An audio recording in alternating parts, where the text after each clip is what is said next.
Hi hello ನಮಸ್ತೆ friends, welcome to Keerthi Chetan in Kannada garden channel.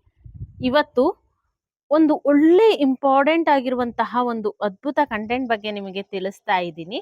ನಾವು ಗಿಡಗಳನ್ನ ಹೆಚ್ಚು ಬೆಳೆಸಬೇಕು ಅಂತಂದ್ರೆ ಅವು ಆರೋಗ್ಯಕರವಾಗಿರುವಂತಹ ಮತ್ತೆ ದೊಡ್ಡ ಗಾತ್ರದ ಹೂಗಳನ್ನ ಬಿಡಬೇಕು ಅಂತ ಅಂದ್ರೆ ಹೆಚ್ಚು ಗೊಬ್ಬರಗಳನ್ನ ತರಿಸ್ಬೇಕು, ಕಾಸ್ಟ್ಲಿ ಆಗಿರುವ ಗೊಬ್ಬರಗಳನ್ನ ಕೊಡಬೇಕು, ಆ ತರ ಏನೂ ಇಲ್ಲ.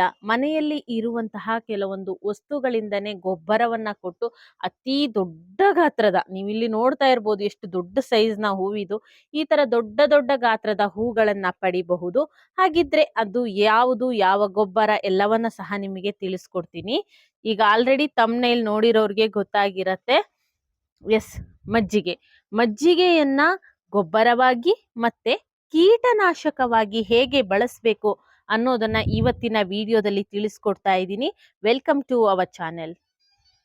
ಈ ವಿಡಿಯೋದಲ್ಲಿ ನಿಮಗೆ ಮಜ್ಜಿಗೆಯನ್ನ ಯಾವ ರೀತಿ ಗಿಡಗಳಿಗೆ ಬಳಸಬೇಕು, ಯಾವ ಯಾವ ಗಿಡಗಳಿಗೆ ಮಜ್ಜಿಗೆಯನ್ನ ಕೊಡಬೇಕು, ಯಾವ ಗಿಡಗಳಿಗೆ ಕೊಡಬಾರ್ದು, ಯಾವ ರೀತಿ ಬಳಸಬೇಕು, ನೀರಿನ ಜೊತೆ ಯಾವ ಪ್ರಮಾಣದಲ್ಲಿ ಕೊಡಬೇಕು ಅನ್ನೋದನ್ನ ಎಲ್ಲವನ್ನ ಸಹ ತಿಳಿಸ್ಕೊಡ್ತಾ ಇದ್ದೀನಿ. ಸೊ ವಿಡಿಯೋನ ಕೊನೆ ತನಕ ನೋಡಿದ್ರೆ ನಿಮಗೆ ಕಂಪ್ಲೀಟ್ ಇನ್ಫಾರ್ಮೇಶನ್ ಸಿಗತ್ತೆ. ಆಮೇಲೆ ಕೊನೆಯಲ್ಲಿ ನಾನು ಯಾವ ಗಿಡಕ್ಕೆ ಕೊಡಬೇಡಿ ಅಂತ ಹೇಳಿರ್ತೀನಿ, ಆ ಗಿಡಕ್ಕೆ ಮಜ್ಜಿಗೆನ ಕೊಟ್ಟು ಗಿಡಕ್ಕೇನಾದ್ರೂ ತೊಂದರೆ ಆಗಿ ಆಮೇಲೆ ನನ್ನ ಬೈಕೋಬೇಡಿ. ಹಾಗಾಗಿ ವಿಡಿಯೋನ ಪೂರ್ತಿಯಾಗಿ ನೋಡಿ, ವಿಷಯವನ್ನ ಪೂರ್ತಿಯಾಗಿ ತಿಳ್ಕೊಳ್ಳಿ. ಮಜ್ಜಿಗೆಯಲ್ಲಿರುವ ಲ್ಯಾಕ್ಟೋಬಾಸಿಲಸ್ ಅನ್ನುವಂತಹ ಒಂದು ಅಂಶ ಹಾನಿಕಾರಕ ಬ್ಯಾಕ್ಟೀರಿಯಾಗಳನ್ನ ನಾಶ ಮಾಡಿ ಬೇರುಗಳ ಬೆಳವಣಿಗೆಗೆ ಹೆಚ್ಚು ಪ್ರೋತ್ಸಾಹವನ್ನ ನೀಡುತ್ತೆ. ಜೊತೆಗೆ ಲ್ಯಾಕ್ಟಿಕ್ ಆಸಿಡ್ ಏನಿರುತ್ತಲ್ಲ, ಅದು ಗಿಡಗಳಲ್ಲಿ ಸೂಕ್ಷ್ಮ ಜೀವಿಗಳ ಉತ್ಪಾದನೆಗೆ ಹೆಚ್ಚು ಸಹಾಯವನ್ನ ಮಾಡುತ್ತೆ. ಮಣ್ಣಿನ pH ಲೆವೆಲ್ ಅನ್ನ ಚೆನ್ನಾಗಿ ಮೇಂಟೈನ್ ಮಾಡುತ್ತೆ. ಆದ್ರೆ ಹೆಚ್ಚು ಆಸಿಡಿಕ್ ಇರುವಂತಹ ಮಣ್ಣಿಗೆ ಮಜ್ಜಿಗೆಯನ್ನ ಬಳಸೋದಿಕ್ಕೆ ಹೋಗಬಾರ್ದು. ಅಸಿಡಿಕ್ ಸಾಯಿಲ್ ಅನ್ನ ಇಷ್ಟಪಡದೇ ಇರುವಂತಹ ಗಿಡಗಳಿಗೆ ಮಜ್ಜಿಗೆಯನ್ನ ಕೊಡಬಾರ್ದು. ಅದು ಯಾವುದು ಅನ್ನೋದನ್ನ ಮುಂದೆ ತಿಳಿಸ್ತಾ ಹೋಗ್ತೀನಿ. ಮಜ್ಜಿಗೆಯನ್ನ ಗಿಡಕ್ಕೆ ಕೊಡೋದ್ರಿಂದ ಈ ಮೆಣಸಿನಕಾಯಿ, ಟೊಮ್ಯಾಟೊ ಈ ರೀತಿ ಕಾಯಿ ಕಚ್ಚುವಂತಹ ಗಿಡಗಳಿಗೆ ಕ್ಯಾಲ್ಸಿಯಂ ಮತ್ತೆ ನೈಟ್ರೋಜನ್ ಬೂಸ್ಟ್ ಮಾಡಿದ ಹಾಗಾಗುತ್ತೆ. ಕ್ಯಾಲ್ಸಿಯಂ ರಿಚ್ ಆಗಿದ್ರೆ ಗಿಡದಲ್ಲಿ ಈ ಮಿಡಿಗಳು ಉದುರುವಂಥದ್ದು ಅಥವಾ ಈ ರೀತಿ ಕಾಯಿ ಕಚ್ಚುವಂತಹ ಸಮಸ್ಯೆಗಳು ಬರೋದಿಲ್ಲ. ಹಾಗಾಗಿ ಮಜ್ಜಿಗೆಯನ್ನ ತರಕಾರಿ ಗಿಡಗಳಿಗೆ ಸಹ ಕೊಡಬಹುದು. ಈ ಮಳೆಗಾಲದಲ್ಲಿ ಗಿಡಗಳಲ್ಲಿ ಹೆಚ್ಚಾಗಿ ಕಾಣಿಸಿಕೊಳ್ಳುವಂತಹ ಈ ರೀತಿಯ ಅಫಿಡ್ಸ್ಗಳು ನೋಡಿ, ಇದು ಮಳೆಗಾಲದಲ್ಲಿ ತುಂಬಾನೇ ಜಾಸ್ತಿ ಇರುತ್ತೆ. ಎಷ್ಟು ನಾವು ಕೀಟನಾಶಕ ಸ್ಪ್ರೇ ಮಾಡಿದ್ರು ಮತ್ತೆ ಸ್ವಲ್ಪ ದಿನಗಳಲ್ಲಿ ಮತ್ತೆ ಕಾಣಿಸ್ಕೊಳ್ಳುತ್ತೆ. ಇದಕ್ಕೆ ತಕ್ಷಣಕ್ಕೆ ಪರಿಹಾರ ಮಜ್ಜಿಗೆಯಿಂದ ಸಹ ಸಿಗತ್ತೆ. ಇದು ಎಲ್ಲದರ ಬಗ್ಗೆ ನಾನು ಇವತ್ತು ಈ ವಿಡಿಯೋದಲ್ಲಿ ತಿಳಿಸ್ತಾ ಇದ್ದೀನಿ. ಆಮೇಲೆ ಇನ್ನೊಂದೇನಂದ್ರೆ, ಈ ರೀತಿ ನೋಡಿ ಹತ್ತಿ ಮೆತ್ಕೊಂಡಿರೋ ಹಾಗೆ ಗಿಡಗಳಲ್ಲಿ ಇದು ಬಂದ್ಬಿಡ್ತು ಅಂದ್ರೆ ಗಿಡ ಹಾಗೆ ನೋಡ್ತಾ ಇರ್ಬೋದು, ನಮ್ ಗಿಡಗಳ ಹೇಗೆ ಒಣಗ್ತಾ ಇದೆ ಅಂತ, ಹಾಗೆ ಒಣಗಿ ಹೋಗೋದಿಕ್ಕೆ ಶುರು ಆಗತ್ತೆ. ಇದಕ್ಕೂ ಸಹ ಮಜ್ಜಿಗೆಯನ್ನ ನಾವು ಕೀಟನಾಶಕ ರೀತಿ ಬಳಸಬಹುದು. ಹೇಗೆ ಅಂತ ಪೂರ್ತಿಯಾಗಿ ನಾನು ನಿಮಗೆ ಇವತ್ತು ಕೀಟನಾಶಕವಾಗಿ ಮತ್ತೆ ಗೊಬ್ಬರವಾಗಿ ಯಾವ ಪ್ರಮಾಣದಲ್ಲಿ ಬಳಸಬೇಕು ಎಲ್ಲವನ್ನ ಸಹ ತಿಳಿಸ್ತಾ ಇದ್ದೀನಿ. ಓಕೆ, ಬನ್ನಿ ಹಾಗಿದ್ರೆ ಮಜ್ಜಿಗೆಯನ್ನ ಯಾವ ಪ್ರಮಾಣದಲ್ಲಿ ನೀರಿನ ಜೊತೆ ಡೈಲ್ಯೂಟ್ ಮಾಡಿ ಕೊಡಬೇಕು ಅಂತ ತಿಳ್ಕೊಳ್ಳೋಣ. ನೆನ್ಪಿರ್ಲಿ, ಯಾವುದೇ ಕಾರಣಕ್ಕೂ ಮಜ್ಜಿಗೆಯನ್ನ ನೇರವಾಗಿ ಗಿಡದ ಬುಡಕ್ಕೆ ಹಾಕಬೇಡಿ. ಇದರಿಂದ ಹೆಚ್ಚು ಅಸಿಡಿಕ್ ಆಗಿ ಗಿಡದ ಬೇರುಗಳು ಕೊಳೆತು ಹೋಗುವಂಥದ್ದು, ಗಿಡ ಹಾಳಾಗಿ ಹೋಗುವಂಥದ್ದು, ಸತ್ತು ಹೋಗುವಂತಹ ಚಾನ್ಸಸ್ ಇರತ್ತೆ. ಹಾಗಾಗಿ ಯಾವುದೇ ಕಾರಣಕ್ಕೂ ಡೈರೆಕ್ಟ್ ಆಗಿ ಮಜ್ಜಿಗೆಯನ್ನ ಗಿಡದ ಬುಡಕ್ಕೆ ಹಾಕಬಾರದು. ಆಮೇಲೆ ಮಜ್ಜಿಗೆ ಹುಳಿಯಾಗಿರ್ಬೇಕು. ಕನಿಷ್ಠ ಒಂದು 2 ರಿಂದ 3 ದಿನನಾದ್ರೂ ಆಚೆ ಇಟ್ಬಿಟ್ಟು ಮಜ್ಜಿಗೆ ಹುಳಿಯಾಗಿರೋ ಹಾಗೆ ನೋಡ್ಕೊಳ್ಳಿ. ಅಂಡ್ ಈ ಮಜ್ಜಿಗೆಯಲ್ಲಿ ಉಪ್ಪು ಸಹ ಇರಬಾರ್ದು, ಅಥವಾ ಮಸಾಲ ಮಜ್ಜಿಗೆ ಆ ರೀತಿ ಏನು ಮಸಾಲೆಗಳನ್ನ ಮಿಕ್ಸ್ ಮಾಡಿರುವಂತಹ ಮಜ್ಜಿಗೆ ಆಗಿರಬಾರ್ದು. ಪ್ಲೈನ್ ಮಜ್ಜಿಗೆಯನ್ನ ತಗೊಳ್ಳಿ. ನಾನಿಲ್ಲಿ 5 ಲೀಟರ್ನ ಈ ವಾಟರ್ ಕ್ಯಾನ್ ಅನ್ನ ತಗೊಂಡಿದ್ದೀನಿ. ನಾವೀಗ ಹೇಗಿದ್ರು ರೆಡಿ ಮಾಡ್ತಾ ಇರೋದು ಲಿಕ್ವಿಡ್ ಫರ್ಟಿಲೈಸರ್ ಅಲ್ವಾ, ಹಾಗಾಗಿ ಗಿಡಕ್ಕೆ ಹಾಕೋದಿಕ್ಕೆ ಚೆನ್ನಾಗಾಗುತ್ತೆ. ಅದಕ್ಕೋಸ್ಕರ ಈ 5 ಲೀಟರ್ ಕ್ಯಾನ್ ಅನ್ನ ತಗೊಳ್ತೀನಿ. ಇದ್ರಲ್ಲೇ ನಾನು 5 ಲೀಟರ್ ನೀರನ್ನ ತುಂಬಿಸ್ಕೊಳ್ತೀನಿ. ನೀರು ತುಂಬಿಸ್ತಾ ಇದ್ದೀನಿ. 5 ಲೀಟರ್ ಕ್ಯಾನು ಫುಲ್ ನೀರು ತುಂಬಿಸ್ಕೊಂಡ್ರೆ ಆಗೋದಿಲ್ಲ ಅಲ್ವಾ, ಅದಕ್ಕೆ ಒಂದು ಅರ್ಧ ಲೀಟರ್ ಅಷ್ಟು ನೀರನ್ನ ಕಮ್ಮಿ ಮಾಡಿದ್ದೀನಿ. ಇದಕ್ಕೆ ನಾನು ಅರ್ಧ ಲೀಟರ್ ಅಷ್ಟು ಮಜ್ಜಿಗೆಯನ್ನ ಹಾಕ್ತಾ ಇದ್ದೀನಿ. 5 ಲೀಟರ್ ನೀರಿಗೆ ಅರ್ಧ ಲೀಟರ್ ಮಜ್ಜಿಗೆ, 10 ಲೀಟರ್ ನೀರಿಗೆ 1 ಲೀಟರ್ ಮಜ್ಜಿಗೆ, ಅಲ್ಲಿಗೆ 10:1. ನೀವು 10 ಲೋಟ ನೀರು ತಗೊಂಡ್ರೆ 1 ಲೋಟ ಮಜ್ಜಿಗೆ ಹಾಕಬೇಕು. ಓಕೆ ಅಲ್ಲ? ಒಂದು ಕೋಲಿನ ಸಹಾಯದಿಂದ ಚೆನ್ನಾಗಿ ಹೀಗೆ ತಿರುಗಿಸಿ, ಇದು ಹಾಲಿನ ಥರ ಅಥವಾ ಮೊಸರು ಥರ ದಪ್ಪ, ಮಜ್ಜಿಗೆ ಥರ ದಪ್ಪ ಇರಬಾರ್ದು, ತಿಳಿ ನೀರು ಹಾಗೆ ತೆಳುವಾಗಿರಬೇಕು. ಕರ್ಬೇವಿನ ಗಿಡಕ್ಕೆ ಮಜ್ಜಿಗೆಗೆ ಅವಿನಾಭಾವ ಸಂಬಂಧ. ಕರ್ಬೇವಿನ ಗಿಡಕ್ಕೆ ತಿಂಗಳಿಗೆ ಒಂದ್ಸರ್ತಿನಾರು ಒಂದು ಲೋಟದಷ್ಟು ಮಜ್ಜಿಗೆಯನ್ನ ಕೊಡ್ತಾ ಇರಿ. ಈ ತರ ತಿಳಿ ನೀರಿನ ತರದ ಮಜ್ಜಿಗೆಯನ್ನ ಕೊಡ್ತಾ ಇರಿ. ಗಿಡ ತುಂಬಾ ಖುಷಿಯಾಗಿ ಬೆಳೆಯುತ್ತೆ, ಹೆಲ್ದಿಯಾಗಿ ಬೆಳೆಯುತ್ತೆ, ಎಲೆಯಲ್ಲಿ ಘಮ ತುಂಬಾ ಚೆನ್ನಾಗಿರತ್ತೆ, ಗಿಡ ಪೊದೆ ತರ ಬೆಳೆಯುತ್ತೆ. ಒಂದೊಳ್ಳೆ ಸೀಕ್ರೆಟ್ ಇದು ನೋಡಿ. ನಾನು ಈ ಡ್ರಮ್ ನಲ್ಲಿ ಬೆಳೆಸ್ತಾ ಇದ್ದೀನಿ. ಇದು ಸುಮಾರು 2-3 ವರ್ಷಗಳ ಹಿಂದಿನ ಒಂದು ಗಿಡ. ಇದೇ ತರ ಖುಷಿಯಾಗಿ ಬೆಳೆಸ್ಕೊಳ್ತಾ ಇದೀವಿ. ಇದಕ್ಕೆ ಸಹ ನಾನು ಮಜ್ಜಿಗೆಯನ್ನ ಕೊಡ್ತೀನಿ. ಎಲೆಗಳು ತುಂಬಾ ಹೆಲ್ದಿಯಾಗಿರುತ್ತೆ, ರೋಗಗಳು ತುಂಬಾ ಕಡಿಮೆ ಇರುತ್ತೆ, ಎಲೆಯ ಘಮ ತುಂಬಾ ಚೆನ್ನಾಗಿರುತ್ತೆ.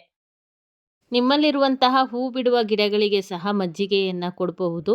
ಈ ವಿಡಿಯೋದ ಕೊನೆಯಲ್ಲಿ ಯಾವ ಗಿಡಗಳಿಗೆ ಮಜ್ಜಿಗೆಯನ್ನ ಕೊಡಬಹುದು, ಯಾವ ಗಿಡಗಳಿಗೆ ಮಜ್ಜಿಗೆಯನ್ನ ಕೊಡಬಾರ್ದು ಅಂತ ಸಹ ತಿಳಿಸಿದ್ದೀನಿ. ಮರೀದೆ ಆ ವಿಷಯನ ತಿಳ್ಕೊಳ್ಳಿ. ಗಿಡಗಳು ನೈಟ್ರೋಜನ್ ಸಿಕ್ಕಿ ಎಲೆಗಳು ತುಂಬಾ ಹೆಲ್ದಿಯಾಗಿರುತ್ತೆ. ಯಾವಾಗ ಹೆಲ್ದಿಯಾಗಿರುವಂತಹ ಗಿಡಗಳಿರುತ್ತೆ ಆಗ ದೊಡ್ಡ ಗಾತ್ರದ ಹೂಗಳು ಬಿಡುತ್ತೆ. ಮಜ್ಜಿಗೆ ಕೊಡೋದ್ರಿಂದ ಎಲೆಗಳು ಹಳದಿಯಾಗೋದನ್ನ ಸಹ ತಪ್ಪಿಸಬಹುದು. ಈಗ ಕೀಟನಾಶಕವನ್ನ ತಯಾರಿಸೋದು ಹೇಗೆ ನೋಡೋಣ. ಆ ನಂತರ ಯಾವ ಗಿಡಗಳಿಗೆ ಮಜ್ಜಿಗೆ ಕೊಡಬಾರ್ದು ಅಂತ ತಿಳಿಸ್ತೀನಿ. ಒಂದು ಸ್ಪ್ರೇ ಬಾಟಲಿಯನ್ನ ತಗೊಂಡಿದ್ದೀನಿ. ಅದಕ್ಕೆ ನಾವೇನು ಡೈಲ್ಯೂಟ್ ಮಾಡ್ಕೊಂಡಿದ್ವಲ್ಲ ಮಜ್ಜಿಗೆ, ಅದೇ ಮಜ್ಜಿಗೆಯನ್ನ ಸ್ವಲ್ಪ ಹಾಕ್ಕೊಳ್ತೀನಿ. 10:1 10 ಲೋಟ ನೀರು ತಗೊಂಡ್ರೆ 1 ಲೋಟ ಮಜ್ಜಿಗೆ ತಗೊಳ್ಬೇಕು, ಸೇಮ್ ಪ್ರಮಾಣ. ಇಷ್ಟು ದಿನ ಮಳೆ ಇರಲಿಲ್ಲ, ಈಗ ಸ್ವಲ್ಪ ಮಳೆ ಬರೋದಕ್ಕೆ ಸ್ಟಾರ್ಟ್ ಆಗ್ತಾ ಇದೆ. ಸೊ ಮಳೆ ಇದ್ದಾಗ ಕೀಟನಾಶಕವನ್ನ ಬಳಸಬಹುದು, ಆದರೆ ಲಿಕ್ವಿಡ್ ಫರ್ಟಿಲೈಸರ್ನ ಕೊಡೋದಿಕ್ಕೆ ಹೋಗಬೇಡಿ. ಒಂದಿನ ಮಳೆ ಇಲ್ಲ ಅಂತ ಅಂದಾಗ ಲಿಕ್ವಿಡ್ ಫರ್ಟಿಲೈಸರ್ನ ಕೊಡಿ. ಕೀಟನಾಶಕ ಒಂದು ಅರ್ಧ ಗಂಟೆ ಮಳೆ ಇಲ್ಲ ಅಂದಾಗ ಬೇಕಿದ್ರು ನೀವು ಹೋಗಿ ಸ್ಪ್ರೇ ಮಾಡಬಹುದು. ಆದರೆ ಸ್ಪ್ರೇ ಮಾಡುವಾಗ ಬಿಸಿಲಿರ್ಬೇಕಾದ್ರೆ ಸ್ಪ್ರೇ ಮಾಡಬೇಡಿ. ಸ್ವಲ್ಪ ಬಿಸಿಲು ಕಮ್ಮಿ ಇರಲಿ, ಬೆಳಿಗ್ಗೆ ಅಥವಾ ಸಂಜೆ ಟೈಮ್ನಲ್ಲಿ ಸ್ಪ್ರೇ ಮಾಡಿ. ಓಕೆ, ನಾನಿಲ್ಲಿ 1 ಲೀಟರ್ ತಗೊಂಡಿದ್ದೀನಿ ಮಜ್ಜಿಗೆ. ನಾನು ಇಲ್ಲಿ ಬಳಸಿರುವಂಥದ್ದು ನಂದಿನಿ ಮೊಸರಿನ ಮಜ್ಜಿಗೆಯನ್ನೇ. ನಾವು ಮನೇಲೇನು ಮಜ್ಜಿಗೆ ಮಾಡಲ್ಲ. ಇದಕ್ಕೆ ನಾನಿಲ್ಲಿ ಬಳಸ್ತಾ ಇರೋದು ಹಿಂಗ್. ತುಂಬ ಎಫೆಕ್ಟಿವ್ ಆಗಿ ವರ್ಕ್ ಆಗುತ್ತೆ. ತಕ್ಷಣಕ್ಕೆ ನಿಮಗೆ ರಿಸಲ್ಟ್ ಸಿಗುತ್ತೆ. ಕೀಟಗಳು ತಕ್ಷಣಕ್ಕೆ ಸತ್ತೋಗ್ತವೆ, ಅದರ ಸ್ಮೆಲ್ಲಿಗೆ ಮತ್ತೆ ಸದ್ಯಕ್ಕೆ ಬರೋದೂ ಇಲ್ಲ. ಅಷ್ಟು ಎಫೆಕ್ಟಿವ್ ಆಗಿ ವರ್ಕ್ ಆಗುತ್ತೆ. ಚಿಕ್ಕ ಸ್ಪೂನ್ ಇದ್ರೆ, ಟೀ ಸ್ಪೂನ್ ಹೇಳ್ತಾರಲ್ಲ, ಚಿಕ್ಕ ಸ್ಪೂನ್ ಇದ್ರೆ ಅದರಲ್ಲಿ 1 ಸ್ಪೂನ್, ಸ್ವಲ್ಪ ಸ್ಪೂನ್ ದೊಡ್ಡದಿತ್ತು ಅಂದರೆ ಅದರಲ್ಲಿ ಅರ್ಧ ಸ್ಪೂನ್ ತಗೊಳ್ಳಿ. ನಾನಿಲ್ಲಿ ಚಿಕ್ಕದು ಸ್ಪೂನ್ ಇದೆ ಅದರಲ್ಲೇ ತಗೊಳ್ತಾ ಇದ್ದೀನಿ. ಇದರಲ್ಲಿ 1 ಸ್ಪೂನ್, ತುಂಬ ಜಾಸ್ತಿ ತಗೋಬೇಡಿ, ಗಿಡಕ್ಕೆ ಎಫೆಕ್ಟ್ ಆಗುತ್ತೆ. 1 ಸ್ಪೂನಷ್ಟು ಹಾಕ್ಕೊಂಡಿದ್ದೀನಿ. ಒಂದ್ಸರ್ತಿ ಚೆನ್ನಾಗಿ ಶೇಕ್ ಮಾಡ್ಕೊಳ್ತೀನಿ. ಡೋಂಟ್ ವರಿ, ಅದೇನು ಸ್ಪ್ರೇ ಬಾಟ್ಲಲ್ಲಿ ಸಿಕ್ಕಾಕೊಳ್ಳೋದಿಲ್ಲ, ನೀಟಾಗಿ ಡೈಲ್ಯೂಟ್ ಆಗುತ್ತೆ. ಈ ರೀತಿ ಚೆನ್ನಾಗಿ ಫಿಕ್ಸ್ ಮಾಡಿಕೊಂಡು ಒಂದ್ಸರ್ತಿ ಫಸ್ಟು ಶೇಕ್ ಮಾಡ್ಕೊಂಬಿಡಿ. ಚೆನ್ನಾಗಿ ಶೇಕ್ ಮಾಡಿಕೊಂಡು ಪಂಪ್ ಮಾಡ್ಕೊಂಡು ತೋರಿಸ್ತೀನಿ ನಿಮಗೆ ರಿಸಲ್ಟು. ಮತ್ತು ನನ್ನನ್ನು ಫೇಸ್ಬುಕ್ ಮತ್ತು ಇನ್ಸ್ಟಾಗ್ರಾಮಲ್ಲಿ ರೆಗ್ಯುಲರ್ ಆಗಿ ಅಪ್ಡೇಟ್ಗಳನ್ನು ಶೇರ್ ಮಾಡ್ತಾ ಇರ್ತೀನಿ. ಗಾರ್ಡನಲ್ಲಿ ಏನು ಕೆಲಸ ಮಾಡ್ತಾ ಇರ್ತೀವಿ ಅದನ್ನೆಲ್ಲ ರೆಗ್ಯುಲರ್ ಆಗಿ ಅಪ್ಡೇಟ್ ಮಾಡ್ತಾ ಇರ್ತೀನಿ. ಸೊ ನೀವು ನನ್ನ ಇನ್ಸ್ಟಾಗ್ರಾಮ್ ಮತ್ತು ಫೇಸ್ಬುಕ್ ಪೇಜ್ನ ಫಾಲೋ ಮಾಡಿಕೊಂಡು ಅಲ್ಲಿ ಕೂಡ ನಾವು ಬಳಸುವಂತಹ ನಮ್ಮ ಗಾರ್ಡನ್ ಅಪ್ಡೇಟ್ಗಳನ್ನಾಗಲಿ ಎಲ್ಲವನ್ನು ಸಹ ತಿಳ್ಕೊಳ್ಬಹುದು. ಎಲ್ಲಿ ಕೀಟಗಳಿರುತ್ತೆ ಅಲ್ಲಿ ನೋಡ್ಬಿಟ್ಟು ಚೆನ್ನಾಗಿ ಸ್ಪ್ರೇ ಮಾಡಿ. ನಿಮಗೆ 2 ಟೈಮ್ಸ್ ಹೀಗೆ ಮಾಡಿಬಿಟ್ರೆ ತಕ್ಷಣಕ್ಕೆ ರಿಸಲ್ಟ್ ಸಿಗತ್ತೆ. ಇದು ಬರೀ ಈ ರೀತಿ ಆಫಿಡ್ಸ್ಗಳು ಮಾತ್ರ ಅಲ್ಲ, ವೈಟ್ ಕಲರ್ನ ಮಿಲಿ ಬಗ್ಸ್ಗಳಿಗೆ ಸಹ ನೀವು ಹೀಗೆ ಸ್ಪ್ರೇ ಮಾಡಬಹುದು. ಅವರೆಕಾಯಿಗಳಲ್ಲಿ ಜಾಸ್ತಿ ಈ ಥರದ ಮಿಲಿ ಬಗ್ಸ್ಗಳು ಮತ್ತು ಅಫಿಡ್ಸ್ಗಳಿರುತ್ತೆ, ಅದಕ್ಕೆ ಹೀಗೆ ಸ್ಪ್ರೇ ಮಾಡಿ. ಆಗಲೇ ತೋರಿಸಿದ್ನಲ್ಲ, ಹತ್ತಿ ಥರ ಮೆತ್ಕೊಂಡಿರತ್ತೆ, ಅವುಗಳಿಗೂ ಸಹ ಹೀಗೆ ಸ್ಪ್ರೇ ಮಾಡಿ. ಅದೆಲ್ಲದೂ ಕೂಡ ಮಿಲಿ ಬಗ್ಸ್ಗಳು, ಹುಳಗಳೇನೆ. ಅದು ಹತ್ತಿ ಥರ ಮೆತ್ಕೊಂಡಿರುತ್ತೆ, ಅದಕ್ಕೆಲ್ಲ ಹೀಗೆ ಸ್ಪ್ರೇ ಮಾಡಿ. ತುಂಬ ಎಫೆಕ್ಟಿವ್ ಆಗಿ ವರ್ಕ್ ಆಗುತ್ತೆ. ಈಗ ಮಳೆಗಾಲದಲ್ಲಿ ಹೆಚ್ಚು ಕಾಣಿಸ್ಕೊಡೋದೇ ಅವು. ಒಂದ್ಸರ್ತಿ ನೀವು ಸ್ಪ್ರೇ ಮಾಡಿದ್ಮೇಲೆ ಕಮ್ಮಿ ಆಯಿತು ಆದರೆ ಕ್ಲಿಯರ್ ಆಗಿಲ್ಲ ಅಂತಂದರೆ 2 ಡೇಸ್ ಗ್ಯಾಪ್ ಕೊಟ್ಟು ಮತ್ತೆ ಒಂದ್ಸರ್ತಿ ಹೀಗೆ ಸ್ಪ್ರೇ ಮಾಡಿ. ತುಂಬ ಎಫೆಕ್ಟಿವ್ ಆಗಿ ವರ್ಕ್ ಆಗುತ್ತೆ ಇದು. ಓಕೆ, ಮಜ್ಜಿಗೆಯನ್ನು ಹೀಗೆ ಕೀಟನಾಶಕವಾಗಿ ಬಳಸಬಹುದು. ಇನ್ನು ಈ ಮಜ್ಜಿಗೆಯನ್ನ ಯಾವೆಲ್ಲ ಗಿಡಗಳಿಗೆ ಕೊಡಬಹುದು ಅಂತ ಅಂದರೆ, ಎಲ್ಲ ಹೂ ಬಿಡುವ ದಾಸವಾಳ, ಗುಲಾಬಿ, ಮಲ್ಲಿಗೆ ಎಲ್ಲ ಹೂ ಬಿಡುವಂತಹ ಗಿಡಗಳಿಗೆ ಮಜ್ಜಿಗೆಯನ್ನ ಕೊಡಬಹುದು. ಹಣ್ಣಿನ ಗಿಡಗಳಿಗೂ ಸಹ ಮಜ್ಜಿಗೆಯನ್ನ ಬುಡಕ್ಕೆ ಹಾಕಬಹುದು. ನೀವೇನು ನೋಡ್ತಾ ಇದ್ದೀರಲ್ಲ ಇದು ನಮ್ಮ ಟೆರೆಸಲ್ಲಿ ಬೆಳೀತಾ ಇರುವಂತಹ ಪ್ಯಾಷನ್ ಫ್ರೂಟ್ನ ಬಳ್ಳಿ. ಇದಕ್ಕೆ ಸಹ ನಾನು ಮಜ್ಜಿಗೆಯನ್ನು ಬುಡಕ್ಕೆ ಹಾಕ್ತಿದ್ದೀನಿ. ಇದು ಸಂಪೂರ್ಣವಾಗಿ ಆರ್ಗ್ಯಾನಿಕ್ ಆಗಿನೇ ನಾವು ಟೆರೆಸಲ್ಲಿ ಬೆಳೆಸ್ತಾ ಇರೋದು. ಆರ್ಗ್ಯಾನಿಕ್ ಗೊಬ್ಬರಗಳು ಮತ್ತೆ ಇದೇ ರೀತಿಯ ಲಿಕ್ವಿಡ್ ಫರ್ಟಿಲೈಸರ್ಗಳು ನಾವೇನು ಮನೆಯಲ್ಲಿ ತಯಾರಿಸ್ತೀವಲ್ಲ, ಇದೇ ಲಿಕ್ವಿಡ್ ಫರ್ಟಿಲೈಸರ್ಗಳನ್ನೇ ಇದಕ್ಕೂ ಸಹ ಕೊಡ್ತಾ ಇರೋದು. ಸೊ ಎಲ್ಲ ಹಣ್ಣಿನ ಗಿಡಗಳಿಗೆ, ಹೂ ಬಿಡುವಂತಹ ಗಿಡಗಳಿಗೆ ಮಜ್ಜಿಗೆಯನ್ನ ಗಿಡದ ಬುಡಕ್ಕೆ ಕೊಡಬಹುದು ಅಂತ ಆಯ್ತು. ಹಾಗಾದ್ರೆ ಯಾವ ಗಿಡಗಳಿಗೆ ಕೊಡಬಾರದು ಅಂತ ಅಂದ್ರೆ, ಆಲೋವೆರಾ, ಕ್ಯಾಕ್ಟಸ್ ಜಾತಿಗೆ ಸೇರಿದ ಈ ಆಲೋವೆರಾ ಗಿಡಗಳಿಗೆ ಮಜ್ಜಿಗೆಯನ್ನ ಕೊಡಬಾರದು. ಇದು ಹೆಚ್ಚಿನ pH ಲೆವೆಲ್ ಅನ್ನ ಇಷ್ಟಪಡೋದಿಲ್ಲ, ಬೇರು ಕೊಳೆತು ಹೋಗುವಂತಹ ಸಾಧ್ಯತೆ ಇರುತ್ತೆ. ಯಾವುದೇ ಕ್ಯಾಕ್ಟಸ್ ಗಿಡಗಳಿಗೆ ಮಜ್ಜಿಗೆಯನ್ನ ಕೊಡಬಾರದು. ತುಳಸಿ ಗಿಡಗಳಿಗೆ ಮಜ್ಜಿಗೆಯನ್ನ ಕೊಡಬೇಡಿ. ತುಳಸಿ ಗಿಡಗಳು ಒಣಗಿ ಹೋಗುವಂತಹ ಚಾನ್ಸಸ್ ಇರತ್ತೆ. ಜೊತೆಗೆ ಇಂಡೋರ್ ಅಲ್ಲಿ ಬೆಳೆಸುತ್ತಿರುವ ಯಾವುದೇ ಗಿಡಕ್ಕೂ ಸಹ ಮಜ್ಜಿಗೆಯನ್ನ ಕೊಡಬೇಡಿ. ಫಂಗಸ್ ಬರುವಂತಹ ಸಾಧ್ಯತೆ ಇರುತ್ತೆ. ಬಿಸಿಲು ಮತ್ತೆ ನೀರು ಕೂಡ ನಾವು ಕಡಿಮೆ ಪ್ರಮಾಣದಲ್ಲಿ ಕೊಡೋದ್ರಿಂದ ಸ್ಮೆಲ್ ಬರುವಂಥದ್ದು ಅಥವಾ ಫಂಗಸ್ಗಳು ಬರುವಂತಹ ಸಾಧ್ಯತೆ ತುಂಬಾ ಇರುತ್ತೆ. ಹಾಗಾಗಿ ಯಾವ ಇಂಡೋರ್ ಪ್ಲಾಂಟಿಗೂ ಸಹ ಮಜ್ಜಿಗೆಯನ್ನ ಕೊಡಬಾರ್ದು. ಓಕೆ, ಈ ಇನ್ಫಾರ್ಮೇಶನ್ ನಿಮಗೆ ಇಷ್ಟ ಆಗಿದೆ ಅಂತ ಹೇಳಿ ಭಾವಿಸ್ತೀನಿ. ಮುಂದಿನ ವಿಡಿಯೋದಲ್ಲಿ ಸೆಗಣಿಯನ್ನ, ಅದರಲ್ಲೂ ಈ ಮಳೆಗಾಲದ ಟೈಮಲ್ಲಿ ಸೆಗಣಿಯನ್ನ ಗೊಬ್ಬರವಾಗಿ ಯಾವ ರೀತಿ ಕೊಡಬೇಕು ಅನ್ನೋದರ ಬಗ್ಗೆ ಸಂಪೂರ್ಣವಾಗಿರೋ ಮಾಹಿತಿಯನ್ನ ಕೊಡ್ತೀನಿ. ಸೊ ಚಾನೆಲ್ನ ಸಬ್ಸ್ಕ್ರೈಬ್ ಮಾಡ್ಕೊಳ್ಳಿ. ಈ ವಿಡಿಯೋ ಇಷ್ಟ ಆಗಿದ್ರೆ ಲೈಕ್ ಮಾಡಿ. ನಿಮ್ಮ ಫ್ರೆಂಡ್ಸ್ ಯಾರು ಗಾರ್ಡನ್ನ ಇಷ್ಟಪಡೋರು ಇರ್ತಾರೆ ಅವರಿಗೆ ನಮ್ಮ ಚಾನೆಲ್ನ ಲಿಂಕನ್ನು ಶೇರ್ ಮಾಡಿ, ಈ ವಿಡಿಯೋದ ಲಿಂಕನ್ನು ಶೇರ್ ಮಾಡಿ.